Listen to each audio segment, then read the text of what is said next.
করতে হবে।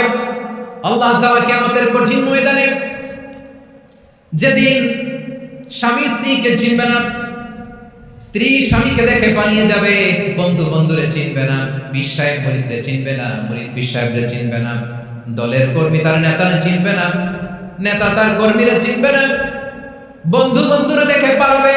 কঠিন মুহূর্তে সূর্যটা মাথার কাছে চলে আসবে, জমিনটা তামার জমিন হবে, আজকের জমিনের মতো নয়। মানুষ ঘর্মাক্ত, ক্লান্ত, শ্রান্ত মাথার মগজগুলো কানের ছিদ্র আর নাকের ছিদ্র দিয়ে বেয়ে বেয়ে পড়বে। বিশ্বনবী ফরমান, কিয়ামতের ওই কঠিন ময়দানে 7 শ্রেণীর ব্যক্তি রব্বুল আলামিন তার আরশের নিচে ছায়া দিবেন। তার মধ্যে প্রথম শ্রেণীর ব্যক্তি হলো ইমামুন আদিল। ইমামুন আদিল, ন্যায়পরায়ণ শাসক, যে ইনসাফের সাথে বিচার করে, যে জাস্টিস সমাজে সার্ভ করে, যে সুশাসন নিশ্চিত করে, ওই ইমামুন আদিল। আদিল শব্দটা বুঝছেন না? ইন্নাল্লাহা ইয়া'মুরু বিল আদল। পাইছেন? আদিল। 7 শ্রেণীর ব্যক্তিকে আল্লাহ তাআলা সুশীতল আরশের নিচে ছায়া দিবেন, যদি তার দেয়া ছায়া ছাড়া কোনো ছায়া থাকবে না। এর প্রথম হচ্ছে ইমামুন আদিল, ন্যায়পরায়ণ শাসক। চিল্লায় বলেন সুবহানাল্লাহ। আবার বিশ্বনবী বললেন, ইন্নাল মুকসিতিনা ইনদাল্লাহি আলা মানাবিরা মিন নূর আন ইয়ামিনির রহমান। কিয়ামতের দিন যারা ন্যায়পরায়ণ হিসেবে আল্লাহর সামনে দাঁড়াবে, কিয়ামতের দিন রব্বুল আলামিন তার আরশের ডান দিকে ওই ন্যায়পরায়ণ লোকদের জন্য আরশের ডান দিকে একটা নূরের মিম্বারে তাদেরকে বসার সুযোগ করে দিবে। আল্লাহর আরশের ডান দিকে ন্যায়পরায়ণ লোকদের জন্য আল্লাহ তাআলা নূরের মিম্বার বানাবে। তার ঠিকানার কথা মনে করেছেন? আল আদাল, জাস্টিস। ইন্নাল্লাহা ইয়া'মুরু বিল আদল। আল্লাহ তাআলা এই আদালতের নির্দেশনা দেন, সুবিচার, সুশাসন। প্রিয় ভাইরা, এটা আমরা বাংলাদেশে চাই কি চাই না? এই যে অরাজকতা, এই যে অন্যায়, এই যে জুলুম, এই যে ইনকনসিস্টেন্সি সমাজের অসঙ্গতির প্রধান কারণ জাস্টিস নাই, সুবিচার নাই, সুশাসন নাই। শেষবারের মতো আওয়াজ করে বলেন তো, আমরা বাংলাদেশে আদল চাই কি চাই না? তাহলে প্রথম নির্দেশনা শেষ। আল্লাহ তাআলা তোমাদেরকে আদলের আদেশ দেন। এরপর আল্লাহ বলেন, আমি তোমাদেরকে ইহসানের আদেশ দেই।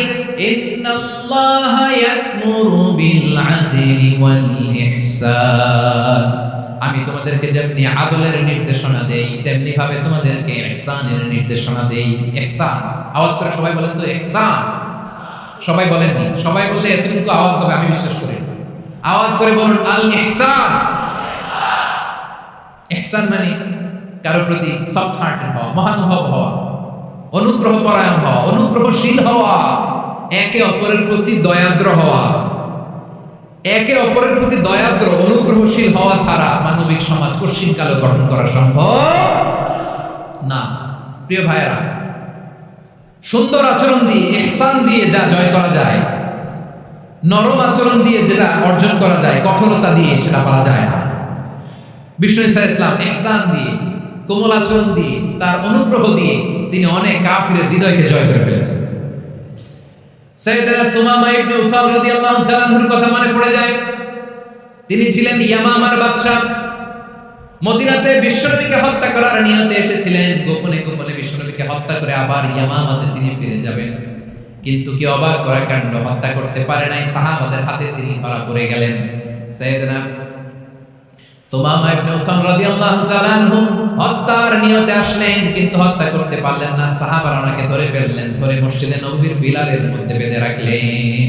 সুমামা ইবনে উসাল সিরাত থেকে শুনুন, সিরাত থেকে শোনাচ্ছি। রাদিয়াল্লাহু তাআলা ইয়ামামার অধিপতি ছিলেন।